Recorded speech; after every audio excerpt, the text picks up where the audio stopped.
with the current process of voter registration? I know we've just finished physical voter verification, but what are some of the challenges that you've seen in the past 6 months with the voters register and the process as we go on in terms of voter verification and voters in general? One of the things that I know for sure is that when a decision was made to scrap the existing voter register and introduce a new one, I know some of my lawyer colleagues went to court to challenge that, but I don't know how far that case has gone. But I do believe that whatever you do, at the end of the day, what is important is the credibility of everything that ECZ does.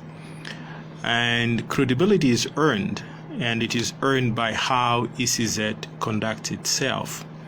Now, obviously, there's been debate for, I don't have the exact numbers, but I do recall that under the register which they're trying to scrap, I think the registered voters were about, 6 million or so. And I understand that what they have now captured is about 7 million or so. I don't have the exact figures. But obviously, assuming that is true, then obviously you would say that, well, what is in place is the register which they're trying to put in place, the new register, is possibly a better register. But it is not so much about numbers. It is about ECZ doing a bit more to be able to allay the fears and concerns of the people. You can do a very good job, but if you don't go out to explain what you're doing, even if what you're doing is good, it will be doubted and it will not be credible. And if it will not be credible, everything that you do is in vain. And also what is important to understand is that ECZ is doing this exercise for the people of Zambia, not for any political party that is in power. Therefore, what is important is for ECZ to be able to take measures to address concerns by any of the political players that are involved. Of course, we're talking about genuine concerns, because sometimes you have some frivolous issues that are raised. But what is important is that at the end of the day, the participants in the political process must have faith in what ECZ is doing. And ECZ can achieve that by promptly responding to their concerns and making sure that there is transparency in the process. So there is a lot more that can be done. It's not just about the voter. You can have a fantastic voters register and everything else, but it is what you do in the process in arriving at whatever you do that is critical. So there is much more that needs to be done in terms of. I understand. I don't know how credible this is.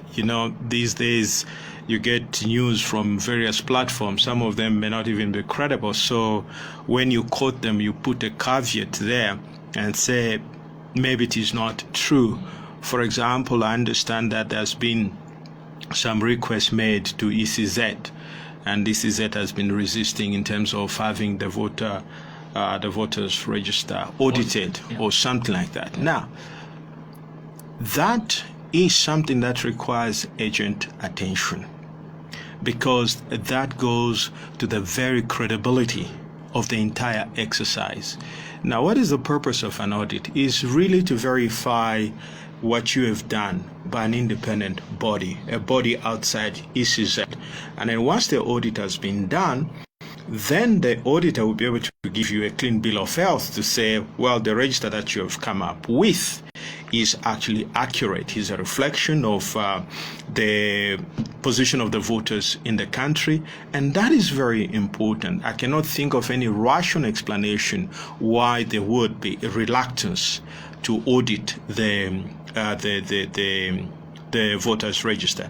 That is very, very important to be done, because it's possible somebody can say, well, maybe there are already allegations, for instance, that in some provinces you have had more voters have been registered in some. Let me go by what is publicly known. Yeah. Now, there are these allegations to say in the opposition strongholds, there have been fewer voters registered. Yeah. And in the ruling party stronghold, there have been more voters registered. Now, somebody has to explain that, okay? Because the numbers that are coming out are quite significant. And various theories have been cooked up. It's not enough to just say, there was probably more campaigning that was done in those areas. But he was doing the campaigning anyway. He was doing the campaigning. So if you are saying, but in any case, this is supposed to be the exercise. It is the job of ECZ to try and have as many Zambians as possible registered as voters. So we need a more logical explanation to account for that huge variance in the numbers. Okay, it's not just something that can just be explained away. You could have done a fantastic job, but that very lack of explanation may undermine whatever has been done. You see, because we're already having a situation whereby seeds of doubt are being sown in relation to the entire electoral process. Because if you look at the numbers, they're quite significant. But you'll never have numbers that are equal. No, that will never happen. No. And so, those that will say there's nothing wrong here, they will always argue and to say that on the opposite side, they're just making a fuss out of nothing. Mm-hmm. It is what it is. Mm-hmm. Unfortunately, there were more people in this area that registered than they were in that area, and just leave it at that. Mm-hmm. Yeah. Yeah, but again, you see, the point is that, it's different, for example, if you tell me to say, in Southern Province, it was raining heavily during the registration exercise, whereas in Northern Province and Luapula, there were no rains. So that's why people were able to go there to register, whereas these other people in other provinces were hampered by rains from going to register. That would be a logical explanation. But there has to be some explanation has to be given. But also, we have 56 years of independence, 56 years of running elections. So obviously, when you have a situation like that emerging, we should have a credible and logical explanation to be given. In the absence of that, everything that has been done now becomes questionable. What would an audit actually achieve? Apart from saying, okay, so we've audited the voters' roll, the voters' register, and we've given it a clean bill of health. Would that still satisfy, or would you still want those questions answered?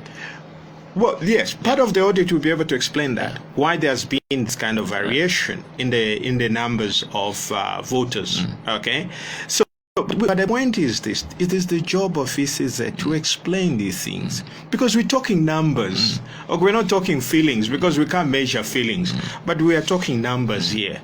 Okay, there has to be, because the country was subjected to the same economic and social conditions. Okay, if you say maybe there was war there, or there was peace here, that's why there was more registration of voters, we can understand that. But we were faced with the same conditions throughout the country. Then how do you explain this variation in voters? Okay, in the number of registered voters? We need a credible explanation to that. Do you think, from the little that you've heard from the commission, do you think that they're not working for the people that they represent?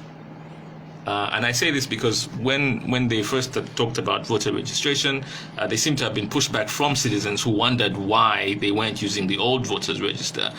There was pushback from the commission in terms of why they wanted to go with a new voter registration. There was pushback from the commission in regards to the period that they wanted people to register. There was pushback from the commission in terms of explaining to citizens that the argument around a continuous voter register and a one-time, 1 month, 90-day voter registration,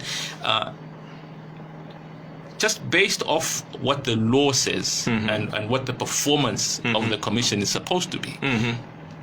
Do you think they have performed to a level that you who practices law can say they did everything by the book? Yeah, I have to be careful in terms of what, so that I stay clear of the ongoing legal cases. But when there was this announcement that was given I know a lot of lawyers some lawyers came to me to say, no, let's go and challenge. What? You see, because this is not possible that you can register so many. The initial target, I think, was what, 8 or 9 million or whatever, within such a period. And I said, I don't think at all you have a case to take to court.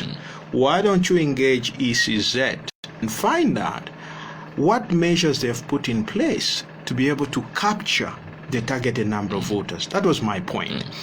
And I know that, it's not so much the length of time it takes, because, when I was teaching, one of the things I learned is that if I give students an assignment to say, can I have this? You have a month to do it. The experience was always that students will start writing the exam, not when I give it, the assignment, before. But maybe a week before. Yeah. So they get busy, and then we all tend to work under pressure. And I realized it doesn't make a difference whether I give them 30 days or 2 weeks. Now, if ECZ was very confident, that's why I didn't go to court, for example, to rush to challenge that decision. I wanted to see, first of all, the results. Now, the results that have come out on paper is that, well, we have actually done a better job. We have captured more people than what was on the existing register, which is fine. I have no problem with that, meaning that you have done a better job. But there are these questions that are emerging now from that exercise. For example, how can you explain that here you have more voters? The number of voters have come down in this area, and here they've gone up. Dramatic. In Luapula, for example, you have this, I think it should be Luapula, where you have this huge rise. I don't know the number, I can't remember the number, but there is an increase in the number of people. Give us some explanation. Those were some of the problems. Now, you have that number, which is now about 7. Now, some people are doubting that number to say, well, remember, there has to be accountability. You are a very critical institution. You need an outsider to be able to come and look at your system, look at what you have done, and be able to say, yes, what you have done is correct. You cannot assess yourself in terms of your performance, because you are doing, you see, you are ECZ. You are running election for the country. Now, there are players that are involved in this process. These players need to have confidence and trust in what you have done. And that is what ECZ should really be focusing upon. You see, you could have 10 million, 5 million, whatever the number is. The point is the exercise credible? What measures have you put in place to ensure the credibility of that particular process? When there was this particular issue, I decided to have an issue with an open mind. In terms of numbers, I don't have a problem. But for me, really, what is worrying me, for instance, it's not, in addition to the issues that have been raised to do with ECZ, the audit, and then you have, again, pronouncements by politicians, especially in the ruling party, where they are now saying we are going to have a landslide victory. I don't know whether you saw this. Again, I put a huge caveat on the source of this information, where they were saying we're going to win with something like, I don't know whether you read that story. Then I'm saying, wait a minute, where are you getting your numbers from? Okay? Because winning an election with 500,000 votes is a huge election. It's a huge win. Now, first of all, who has done an exercise on the ground to sample the views of the people to be able to show that this is indeed feasible or it is possible? Now, when you look at the data on the ground, that is impossible, in my opinion. There is no way a ruling party can claim to have a landslide, winning, or let me avoid this subject of President Lungu's eligibility and so forth. That is a topic for another day. I think with every indication now, that is a matter for the court to resolve. If President Lungu claims to say, you correct me, but this is what I read, that is going to win by more than 500,000 votes. Now, let's assume that statement is correct. First of all, what is the basis of that information? Now, on the ground, does not support that. In fact, in recent times, no president has ever won an election with that kind of margin anyway. Now, when you look at the elections of 2016, we're talking data here, with the 50+1 requirement, what it means is that the winning candidate is not competing with his opponent. He has to reach that 50% mark. Now, when you look at the last election, President Lungu won with 50.3%. 0.3%, when I totted up immediately after the election, it worked out to 13%. I was checking the website. It's a little over 100,000. No. It is now gone up to about 29,000 votes. But in terms of candidate between President Lungu and his next rival, the margin was 100,000 votes. 100,000 votes. Now tell me, where are you going to get the 500,000? How are you going to replicate that 5 times? How? What data are you basing it on? Are you being academic here? Because as we all know, politicians who like to just... So it's a... No. It's a wonderful... If you're a politician, it's a wonderful thing to just throw out. We're going to win by 500,000. No. It's a landslide. No. Not when you are president. Okay. Not when you are president. Yeah. If you're talking about some cadre there, we wouldn't even be talking about it. When you are president or a senior member of any political party makes that kind of statement, first of all, it smacks of arrogance anyway. But in any election, there has to be some element of humility. Now, unless maybe you have already rigged the election, then that's different. But if the election is free and fair, there is no way anybody can predict to say there will be a landslide victory. No way. Now, the point that is also there is that even the data, you look at data, we rely on data. How is it humanly possible that you're going to not doubling, but you're going to get 5 times more votes than you got in the previous election? Obviously, there has to be some some explanation. Just like we are talking about the fact that you have to explain why, for example, you have less voters in Southern Province and you have more voters in Luapula Province. There has to be some explanation. And even when you claim you are not making, if you was making reported to be, that's different. But this is a fact. You have a number. You are making a statement of fact. Now, for me, these are kind of statements which I would consider to be irresponsible to make, because then what you're doing is that first of all, nobody can say that because you don't know how I'm going to vote. You don't know how the people are going to vote. Okay? So, unless you have some power of divination where you can see the future, that's different. But if you don't, you can't even make such a prediction. And if you arrogantly state something like that, then people are saying, first of all, why are you specific? Why don't you say, I'm going to win by 200,000 votes, at least? Why 500? How did you arrive at 500?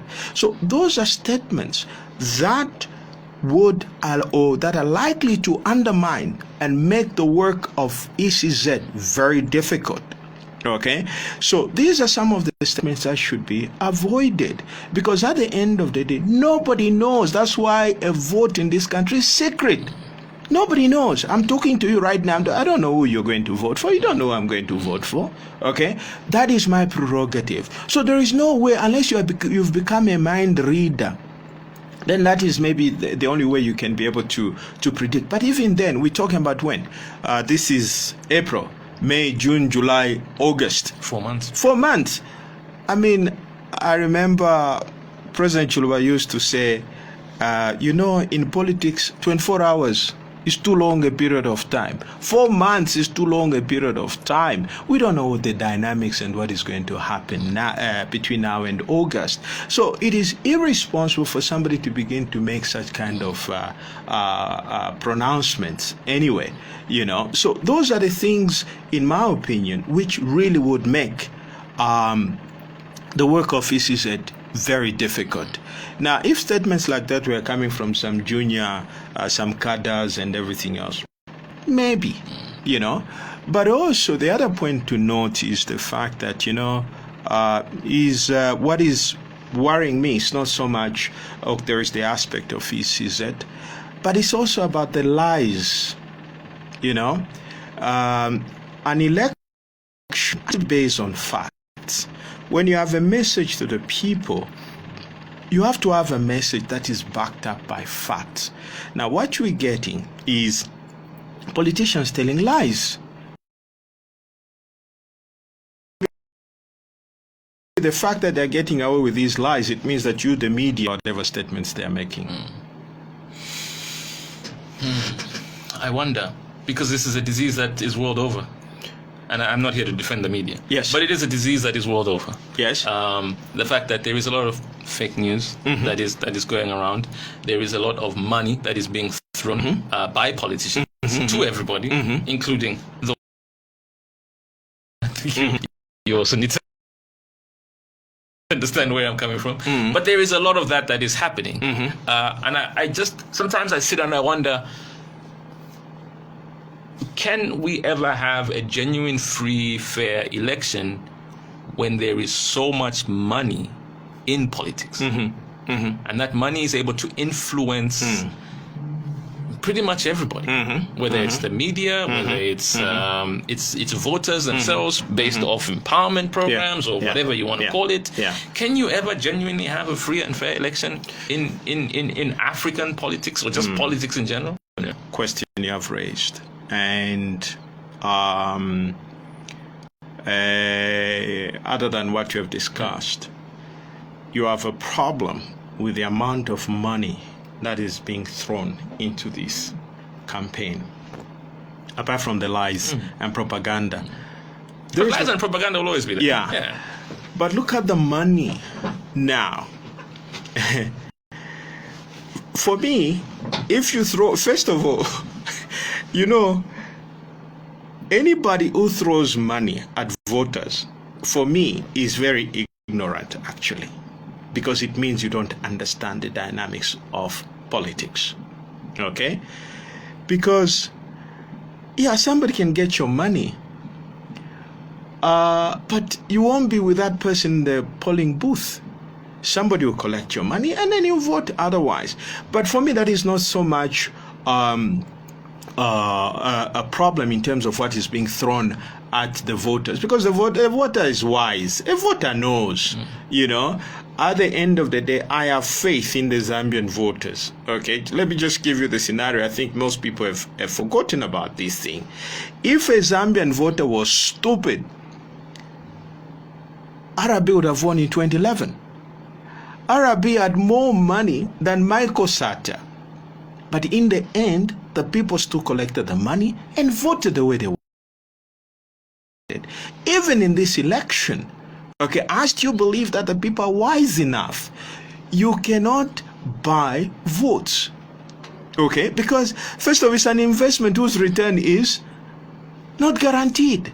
I would, if I were a politician, I'd use my money to beef up my logistics and go around the country, spread the message and so forth.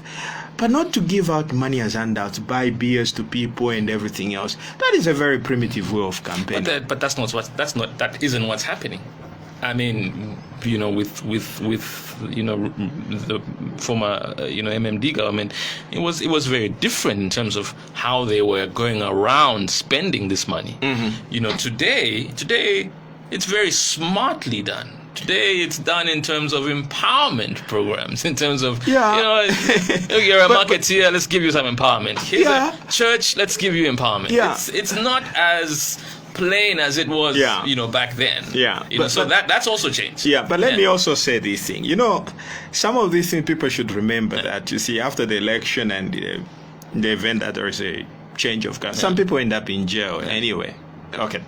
That is a possibility. Because you know what? Government money is very difficult to steal, by the way. There's always a paper trail. Now, there are procedures on how to spend government money. Now, I hope they are following these procedures, even in terms of empowerment funds and so forth. And I hope there are also necessary regulations and rules to govern these things, because you don't spend your petty cash. Even petty cash is accounted for. Okay. But they argue. I was talking to somebody this morning from PF. Yes. The deputy media director, and he was arguing the point that this isn't government money. Mm-hmm. This is private funds, according to him. Mm-hmm. It's got nothing to do with government. It's their own money from their own businesses. And sometimes I sit and I wonder, at what point does a commission that is supposed to ensure that there is fairness, at what point do they come in to say, hold on, yeah, this is too much, you've gone too far. This is no longer just plain empowerment, but this is vote buying. Yeah, it is. I mean, you see, this is one of the important points to talk about. That's why sometimes you find your international election observers, they come on the day of the election, and then they after the election they declare it free and fair. But election starts months before the actual casting of the ballot. You have to look at what has transpired previously. Okay, now you have to look at that. What was the conduct of the people? Now, well, if you have too much money to throw around, well, I mean, the problem is that, you see, this is one of the things that should have been addressed, is that there should be a law to be able to regulate how much money is spent on an election. But unfortunately, to the best of my recollection, there is no such a law, which is unfortunate, because the party in power invariably will have more financial muscle than any other person. But again, the beauty is, it doesn't mean that once you pump in so much money, it's going to translate into votes. There's no such a guarantee. If you are reckless enough to spend your money that way, first of all, I don't believe that is even properly earned money anyway, because properly earned money, you wouldn't spend it that way. You'd spend it a bit more responsibly. But assuming you do that, if you have your own money, you want to throw it away, there is no law against that. Okay, you can do that. But unless you have a law that regulates, limits what you put in an election, then you are going to have these kind of problems. But the beauty of it all, I'm not so much worried about doing this thing. My worry is when you start getting money from state coffers and pumping it into an election. That is where I have a problem with. But if you have your own money, you can spend your money. But you'll never know, would you? Pardon? You'd never know. Where the money? Yeah, you'd never really know where the money. I mean, here we are in a situation where there's so much money. Yes. There is this is factual that there is so much money, being splashed around. But the question will always be, where's the money from? Yes. And it's easy to just say. I mean, I've heard government officials being quoted in the newspapers saying, they have businesses. You don't look at members of parliament as people that are just members of parliament. They have a business record. So how do you then say, okay, this money clearly is from government, this is private owned money? Yeah, I mean, that is difficult. I mean, that is where possibly the auditor, that is not the job of the Auditor General. Because you see, government money is allocated to a particular. You see, government money has to leave an account to another recognized government account, or government controlled account, or an account of a government related entity, and so forth. And then that is where now it is the job of the Auditor General to say, listen, you received X amount, you've spent X amount. It should be traceable. Now, that is very difficult. The government money, surely, I know that is the least of my worry, because I know people go to jail anyway when the right time comes. But the problem is that, you see, even that so-called private money, but the point is that, you see, if it's from your own business, it's very easy to verify anyway. And when you are able, because it means that that money which you are dishing out is from some profits that you have made. And if it is some profits, then how much have you paid in terms of taxes? It's very easy to catch these people, But for me, it is basically irresponsible for anybody to use money for that particular objective. And it also shows some level of desperation, okay?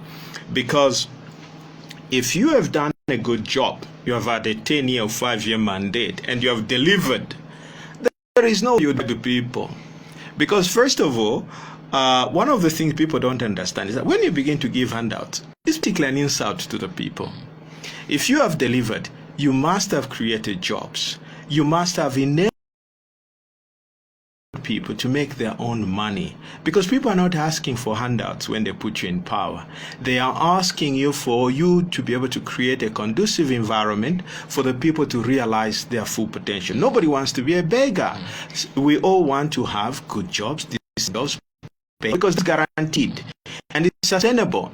Now, when you begin to pump in that kind of money, there is another side to it. What it shows is that you haven't done your job.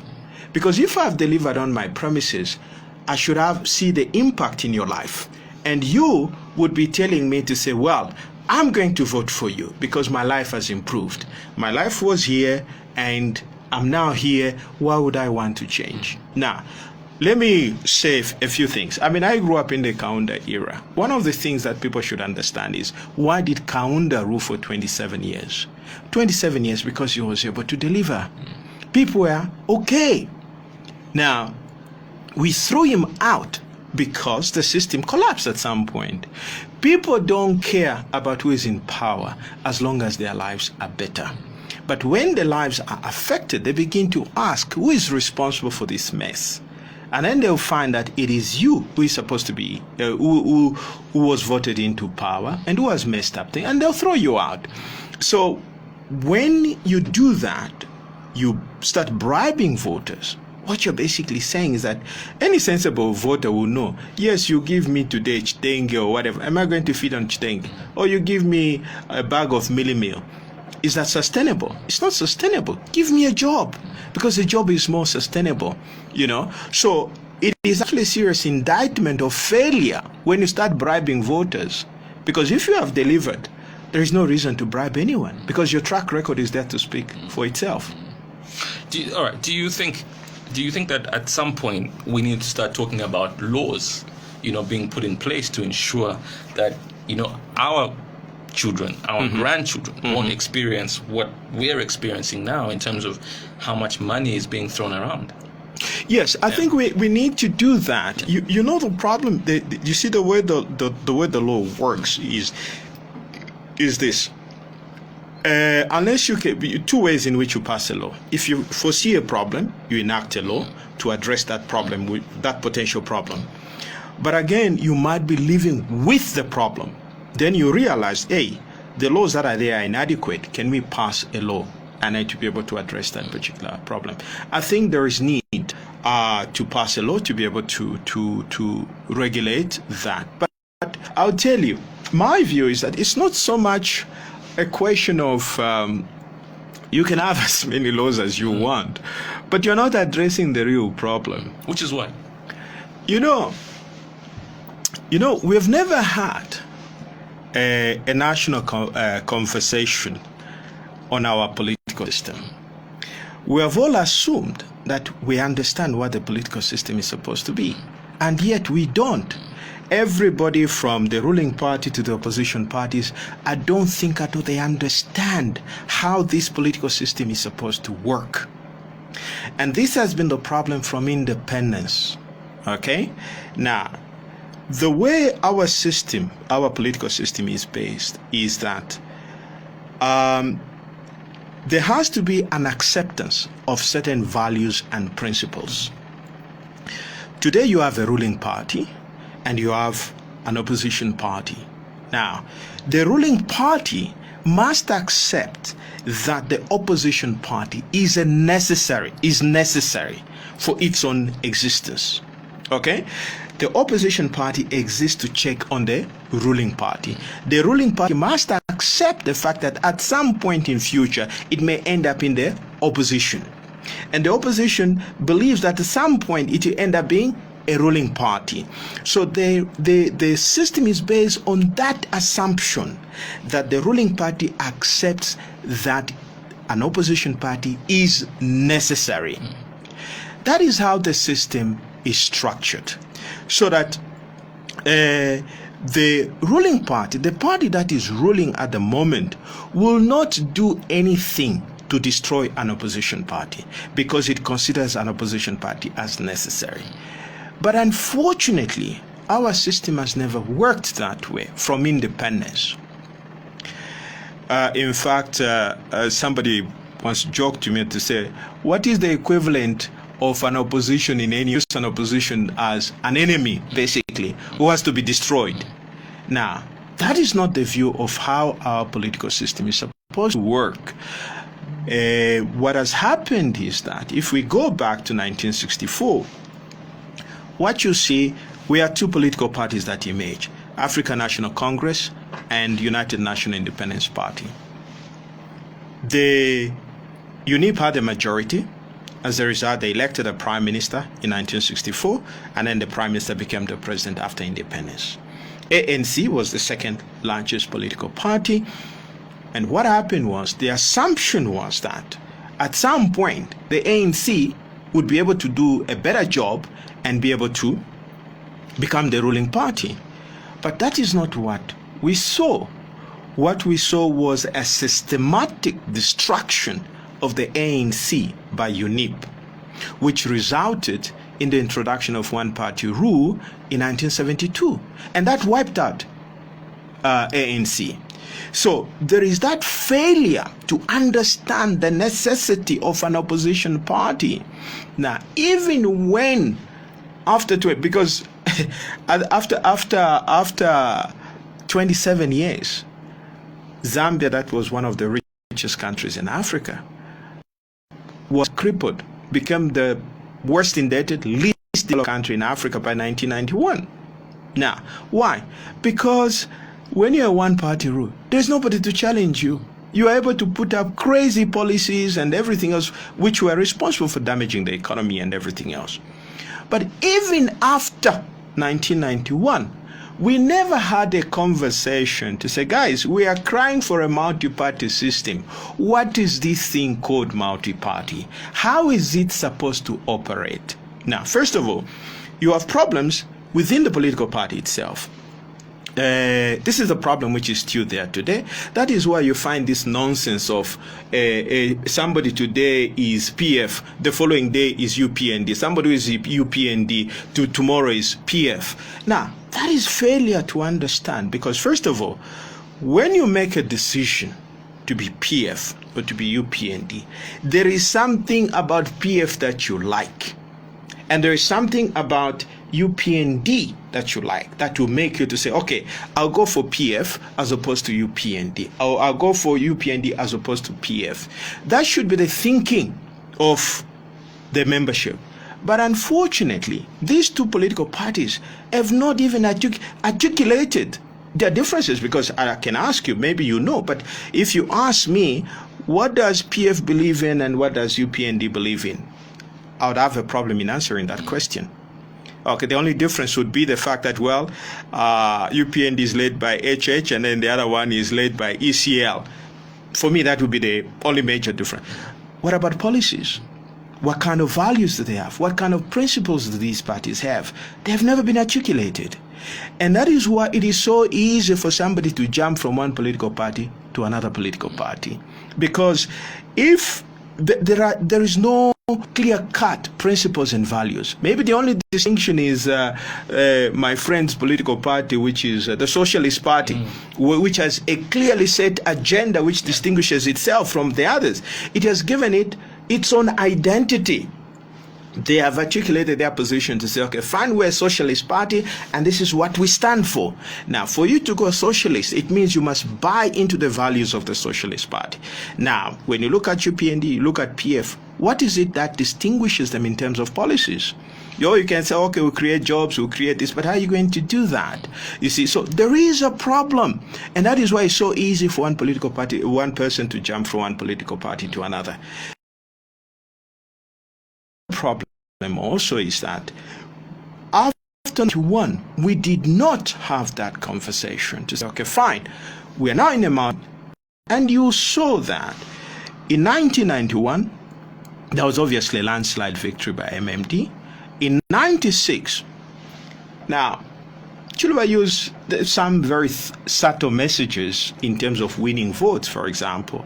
One of the policies he introduced, which Of course, people celebrate today that it opened up the minds of Zambians. Zambians have become property minded and everything else. Was the selling of government assets, government properties and council properties and so forth.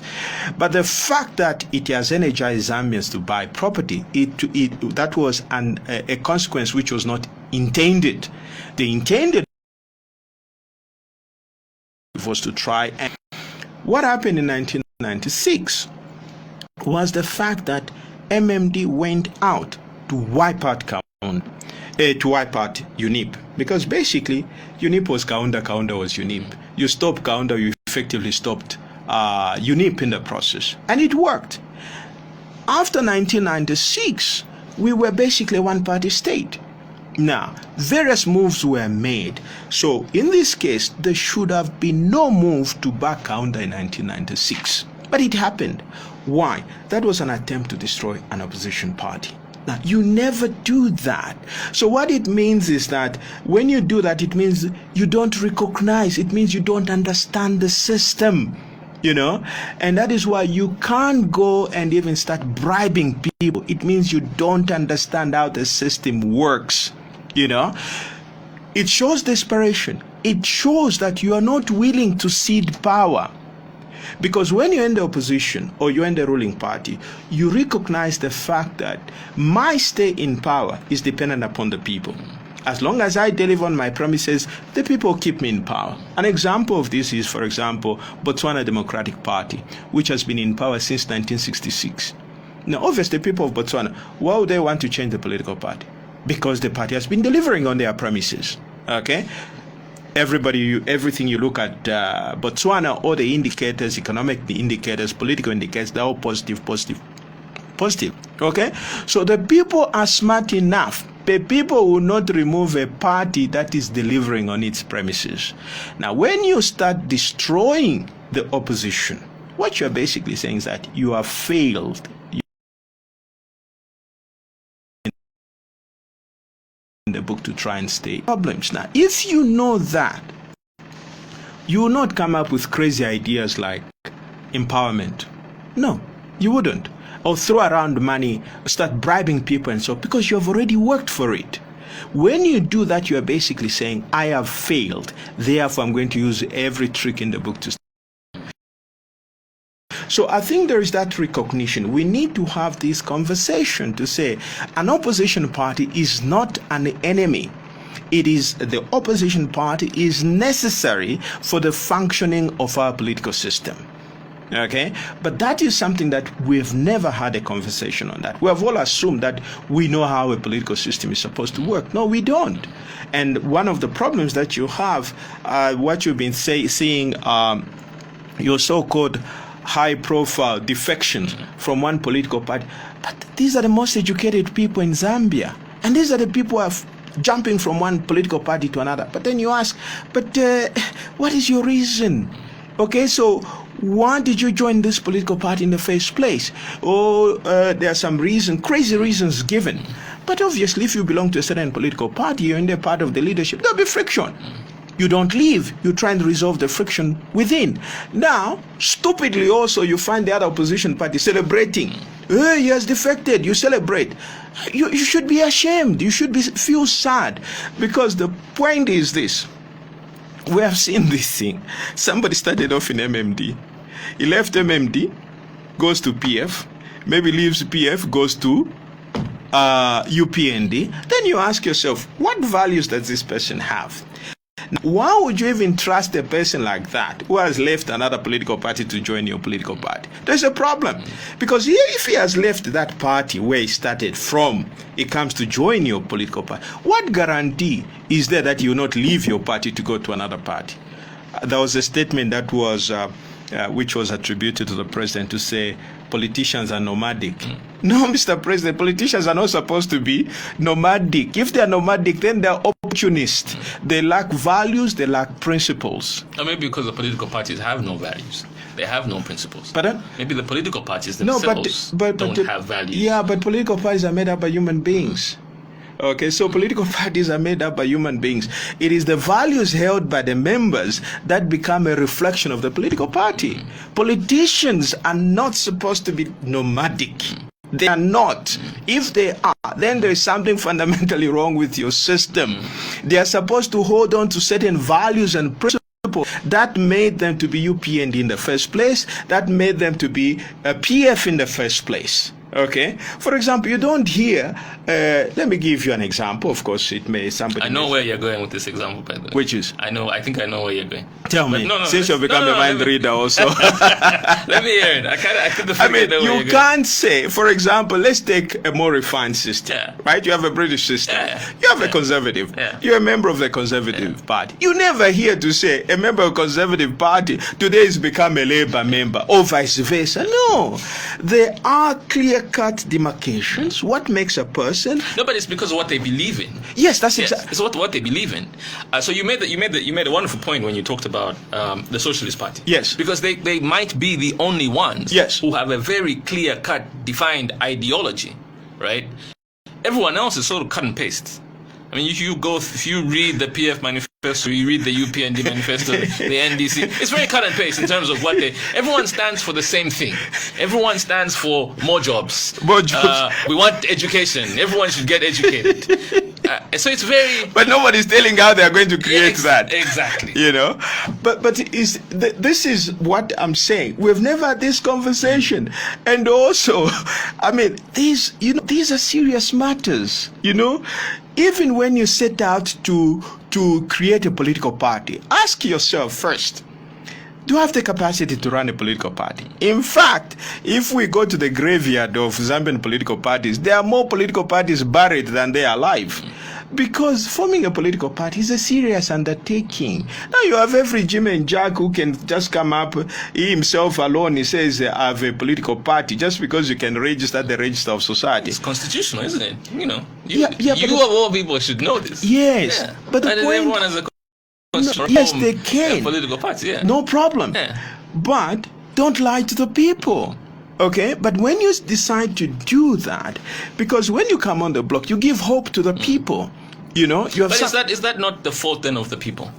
I've always argued this point, and I've said this online, that our biggest mistake as citizens, as a people, is that we look to politicians. So the politicians are never the solution to your problems. I have always felt that it's institutions that are the solution to our problems.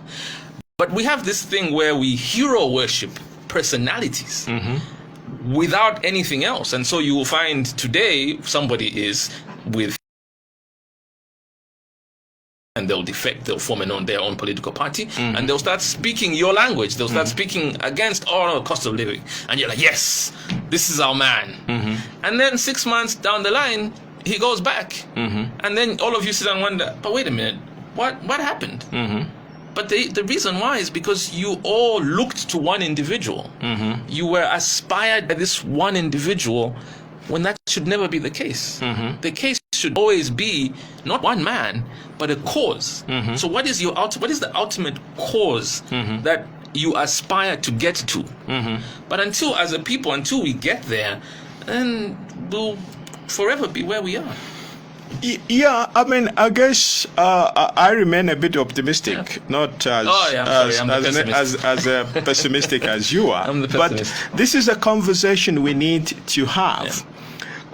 What you're saying is true. You know, in life, I've always believed that there has to be a sense of self-evaluation.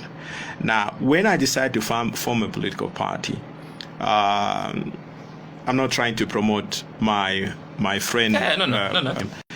And when he made his decision to form a political party, he never consulted me.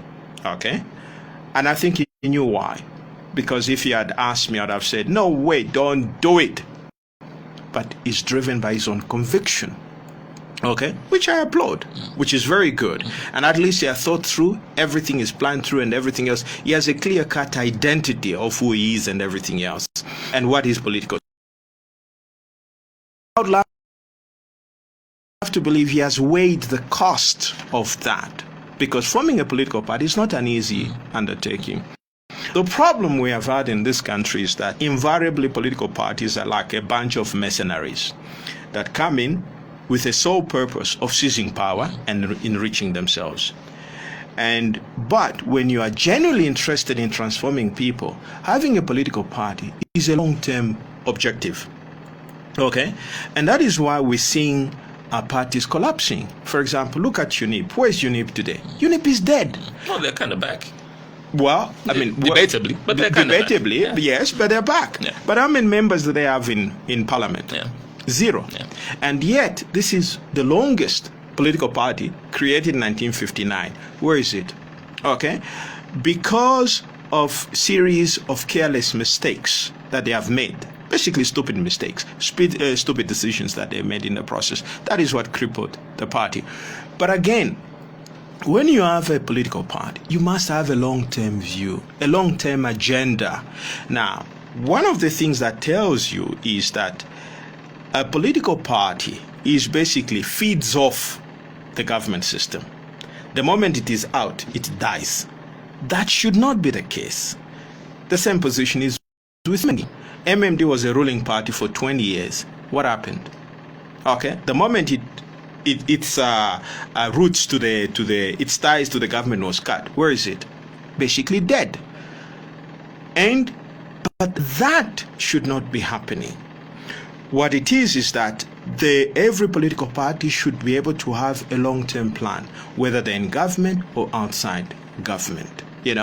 And people that want to go into politics must be able to weigh themselves clearly that they have what it takes. They have, and unfortunately, in this particular, if you're not feeding off government, then you must be feeding off somebody who is basically the owner of the political party.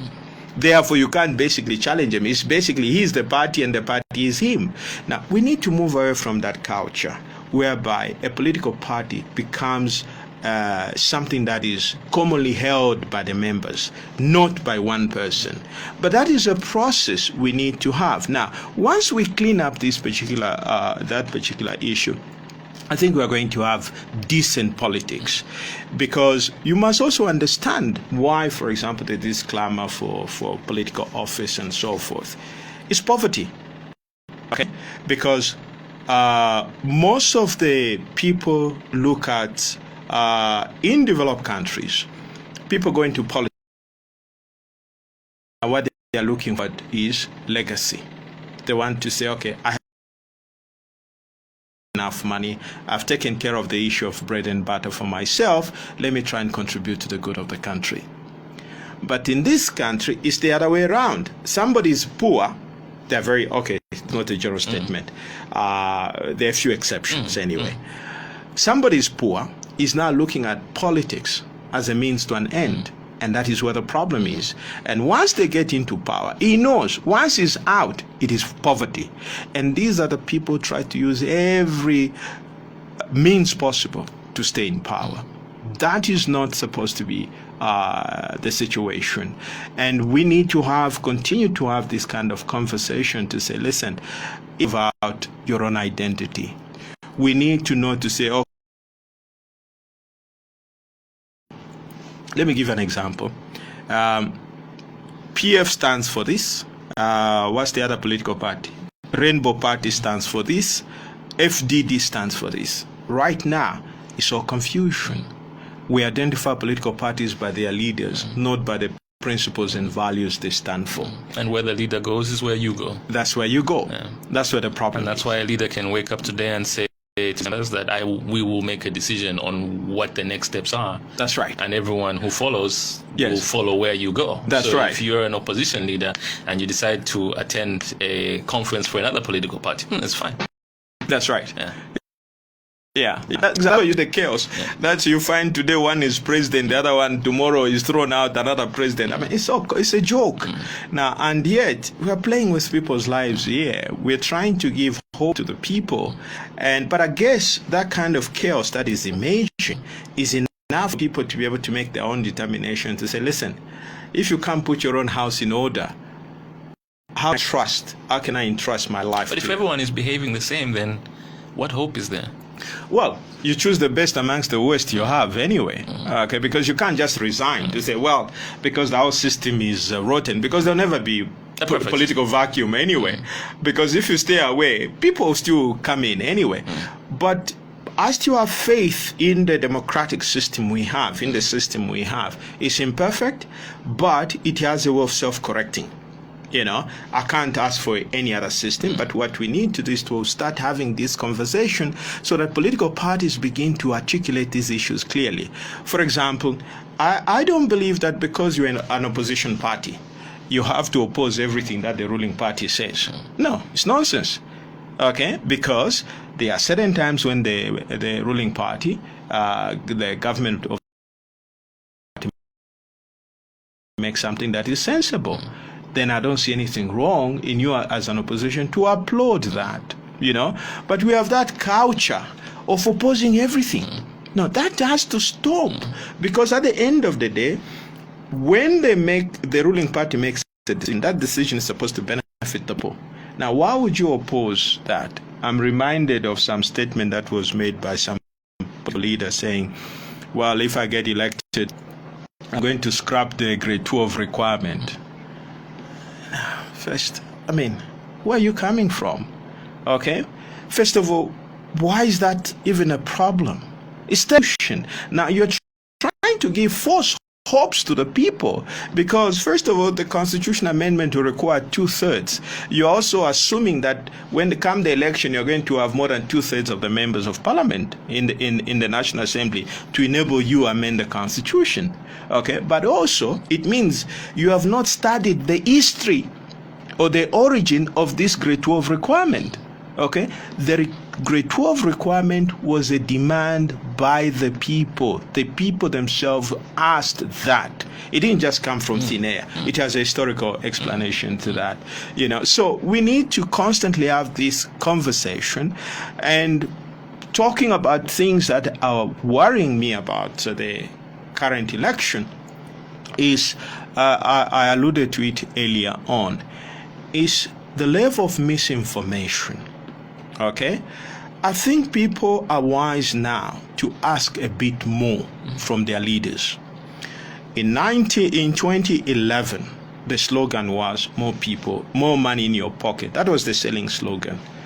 But we never paused for a moment to ask, say, hey, wait a minute. How?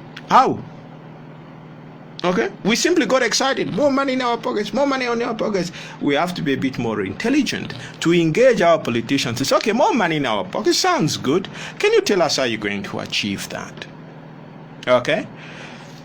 Unfortunately, we're not having that.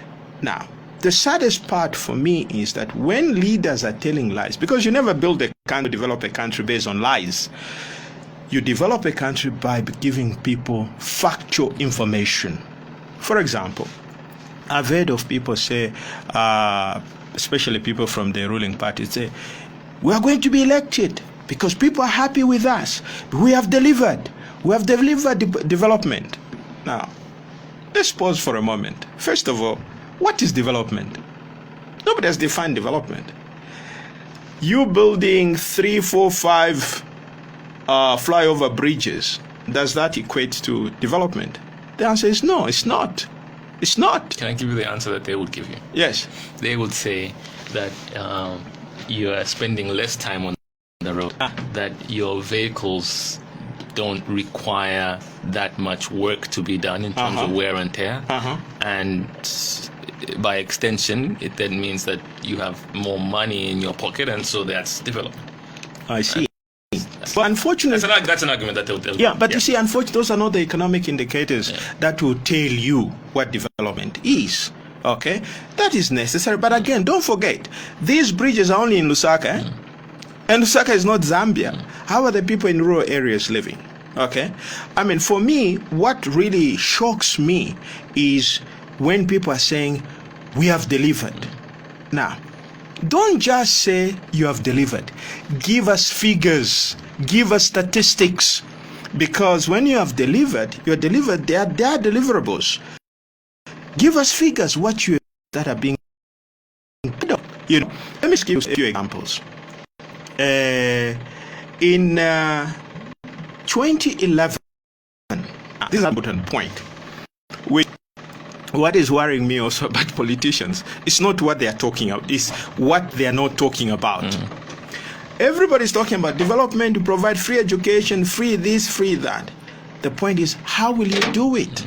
Now, there is one problem we have in this country that nobody is talking about, which is the debt position. The debt. Now, first of all, there is debate. Some people have given to say, well, our debt position is, I think I saw some figures were talking about 30 billion.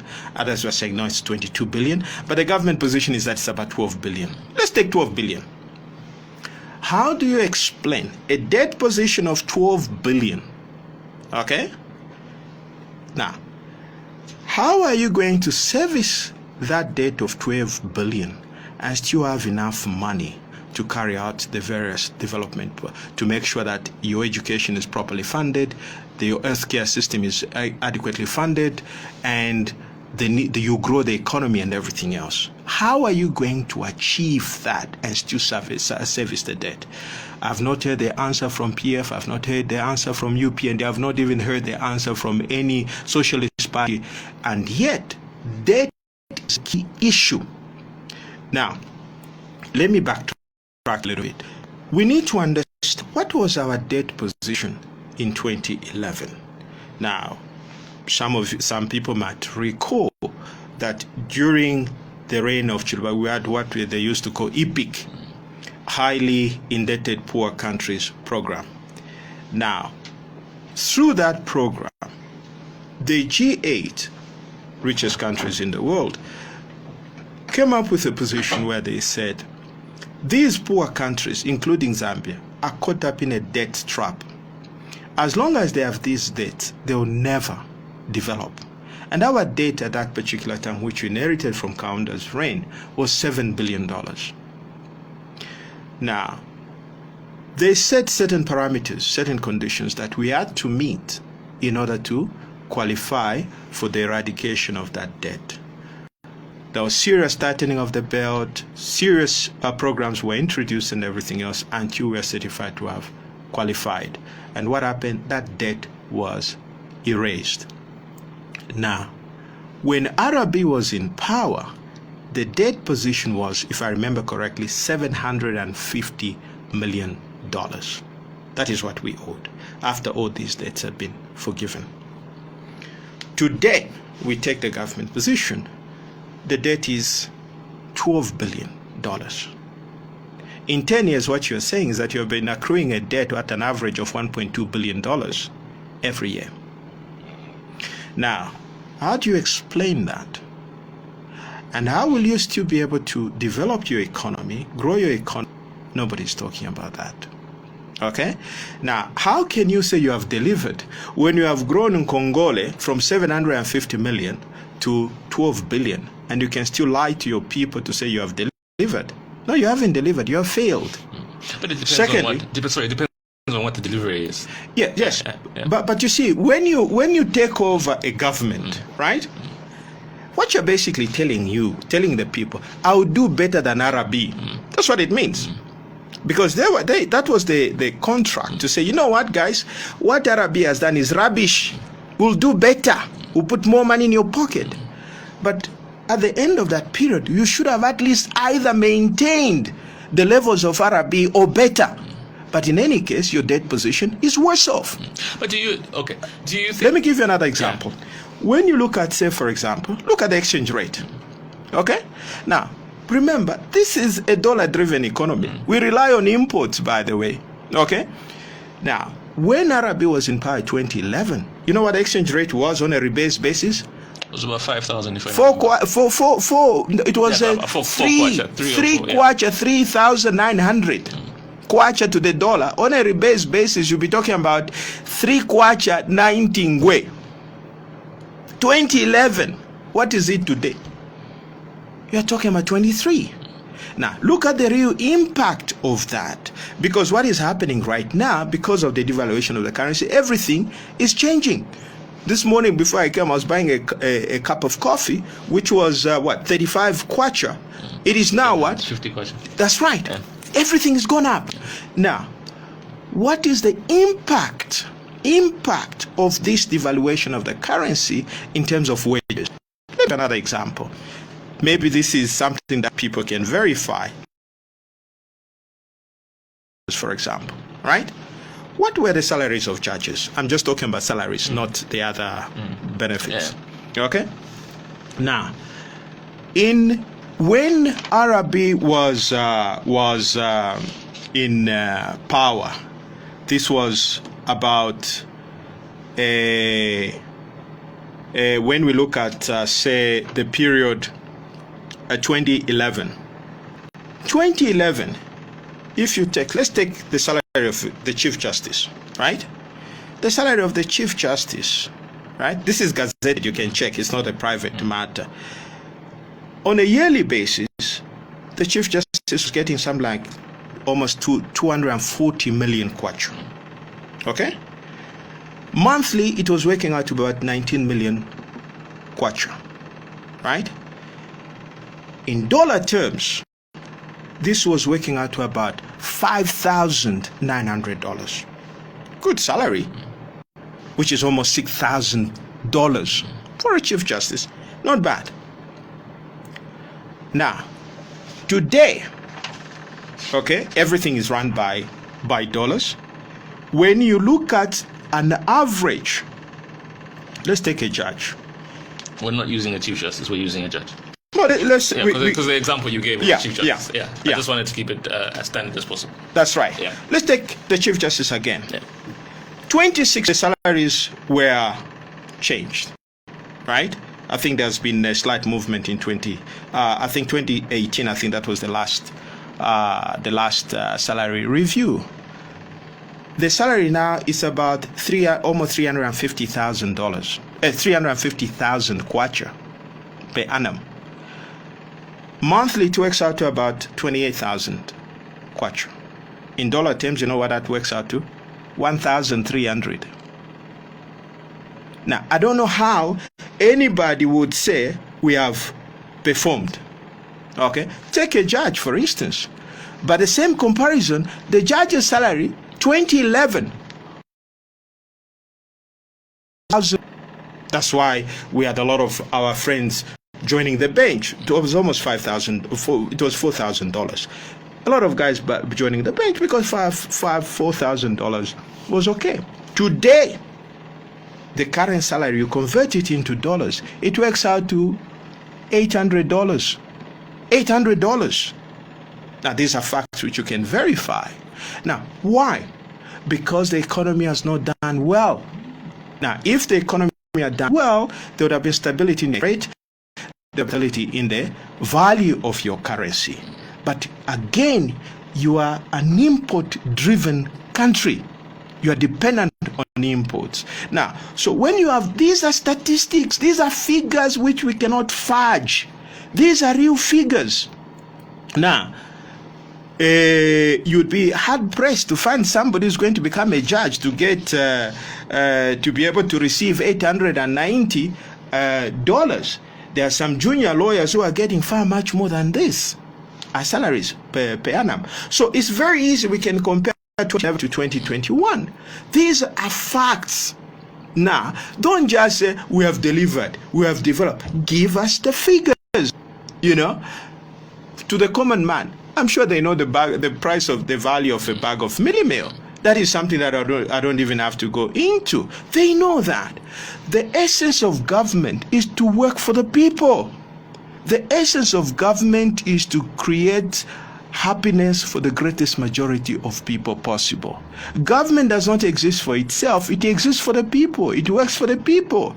Now, if some people are saying they are happier now than they were in 2011, then well and good. The choice is very simple. Then why do you want to change things? Okay? But these are real issues. Now, in the next election, my hope is that we will get facts, not lies. People should be able to take the platform and tell the people exactly what they are promising. Not just more money in our pocket, or we'll provide free medical care, free education. Tell us how you're going to do that. You see, what is it which you're going to do to grow the economy? You're talking about jobs. How are you going to create jobs?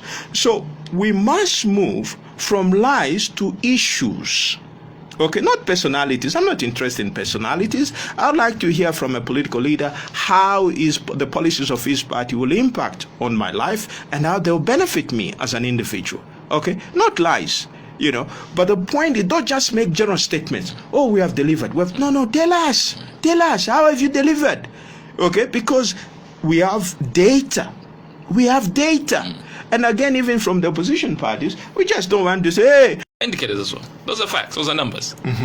This is how many schools we had in 2011. This is how many schools we have now. This is how many hospitals we had then. This is how many hospitals we have. I know some of us will argue and say, but that's the expectation. It's basic expectation from a government. But it is still a fact. Yes. But it is still a starting point. In 2011, there were this many hospitals. Now there are this many. Yeah. This many schools. Now this many. Yeah. Let's be practical. One of the things that people that are old enough will remember is that, you see, the problem of this country has never been failure to carry out infrastructure projects, what. That we have already done. That we have always done. The problem has always been, how do you sustain these projects? Okay?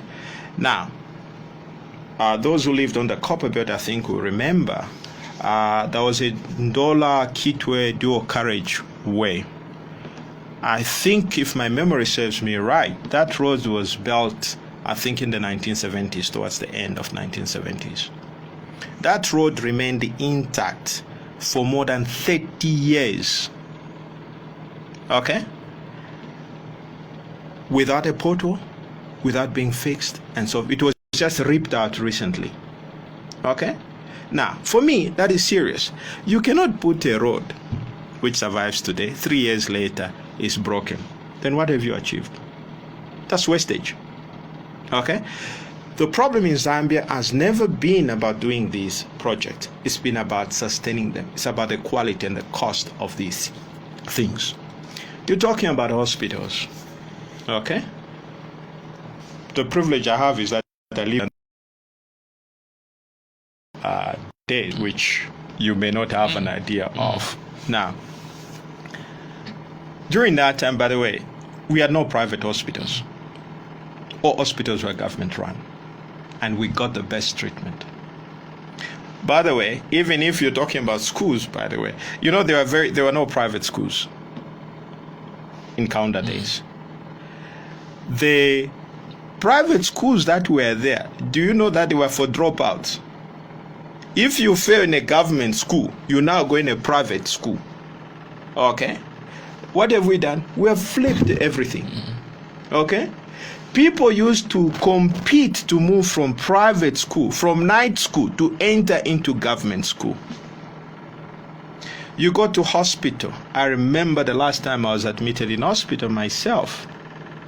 You may not believe this. People used to cry to be admitted in hospital. Why? Because you had good meals in hospital.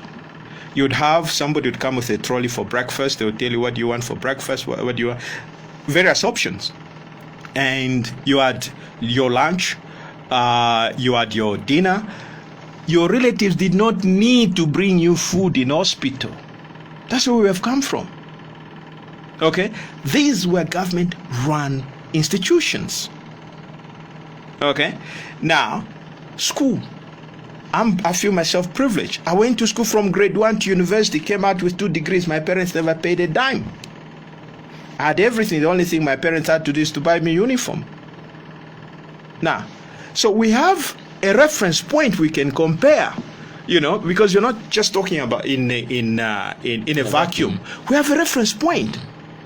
So improvement for me is taking us back to where we've come from. It's not taking you back 10 years ago. No, not 10 years. It's not taking you back to MMD period. No. Because for many, Mr. Sangwa, you said it just here. You said that you are from that school of then there are many of us, many new voters who are sadly not from that area. If you tell me now, if you say, look, we'll admit you into a government hospital, I'll say, no, thank you.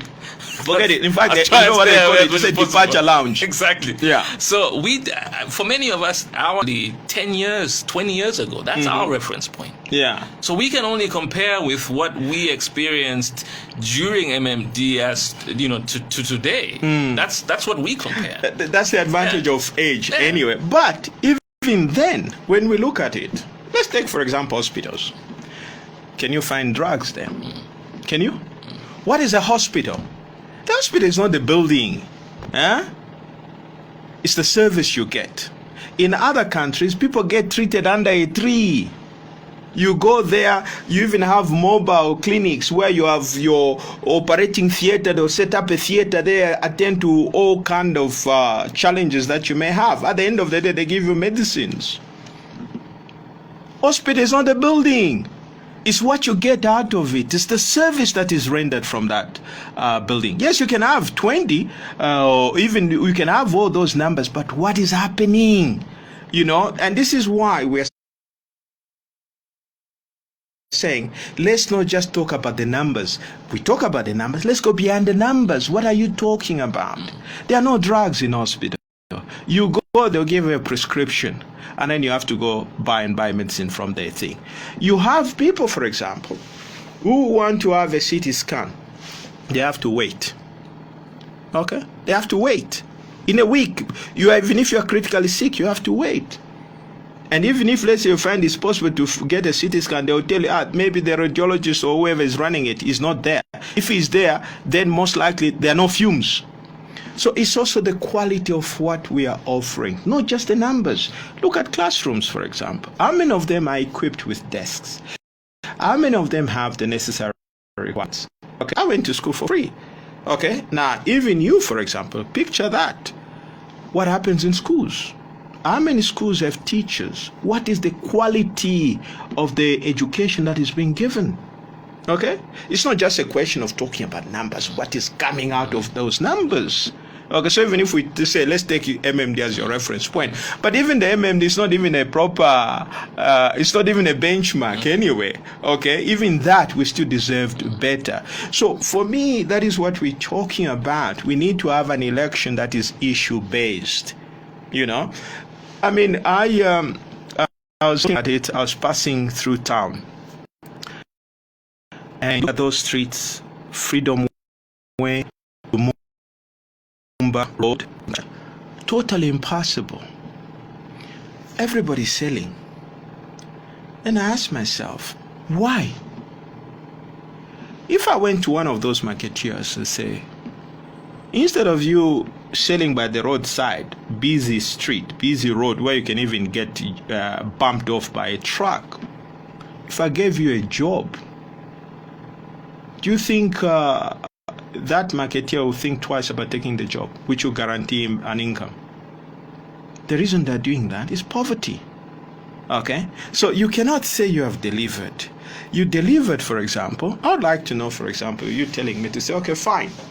Unemployment, first of all, nobody even talks about the figures of unemployment. If you are looking for figures of unemployment in Zambia, you won't even find them anyway.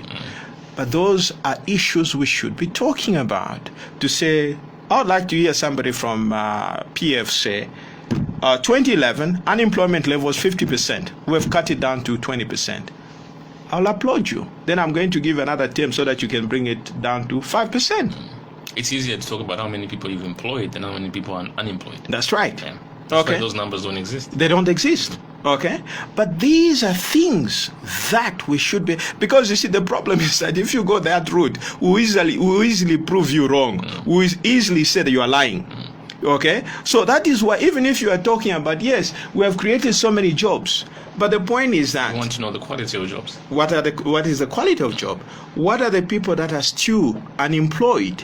Okay. Fine. If you have employed, we have created 2,000. In fact, even those figures are lies anyway, because nobody even can verify them anyway. You can create maybe 100,000 jobs. Fine. But what dent are you doing to the unemployment pool? Nothing. Okay? If we don't have the figures. Now, we need to have a quality debate on these issues because it's good for the country, and then we have issue-based issues. Issue-based election. Now, obviously, I know we've talked about a lot about these negative things, about what is wrong and everything else about the election. I know I heard the president say something like he's invited international observers and so forth. And it comes down to the same thing we're talking about, where he's on record as having said Zambia is going to have free, fair, and credible election. Right? What does that mean? What does it mean? Simply a statement. I would like to know what measures this government has put in place to ensure that we have free, fair, and credible election. Those are the things we should be interrogating. But again, you cannot say you'll have free and fair election when there is so much amount of money being dished out and you are president, okay? And you don't see that as a problem, because that will undermine the credibility of the election. If I were a president, I'd be able to say, listen guys, stop this. If there is no law, pass a law immediately to control that, okay? Because those are measures you do to introduce, to give credibility to the election. But nobody cares about how much money is being pumped into these things, because you're distorting the facts, the situation on the ground. You have other things. For example, people have been talking about the application of the Public Order Act, that there's fears that it may not be applied equitably amongst political parties, which is always the case. One of the things you can do is to the president to come out openly and give a directive to the police. Police, there are several steps that the president can, several pronouncements that the president can make that will instill confidence in the electoral process. And so far what we have is simply a statement to say we're going to have free and fair, fair and credible election. It is no different from saying that you'll have more money in your pocket, you know. So we have to move away from slogans, from empty statements, into practical steps that will be taken to ensure that particular statement comes real. Can I read you a couple of questions from people? Yes. Let me take a break first, and then I'll come back and read you 4 of them. Young brains are constantly buzzing with important questions like, why does Molly often Nelly know so much? Why is Mira so good at solving crimes? Why do Lex and her friends need a side hustle? Why is Elliot in space? Why are Darwin and Newt so clever? Luckily, GoTV has all the answers on our kids' channels like PBS Kids, Disney Junior, Nickelodeon, Da Vinci, and Cartoon Network. So get GoTV today to keep your little one's brain entertained. GoTV. Love it. Do you love sports? Do you enjoy sports betting? Melbet Zambia offers you more.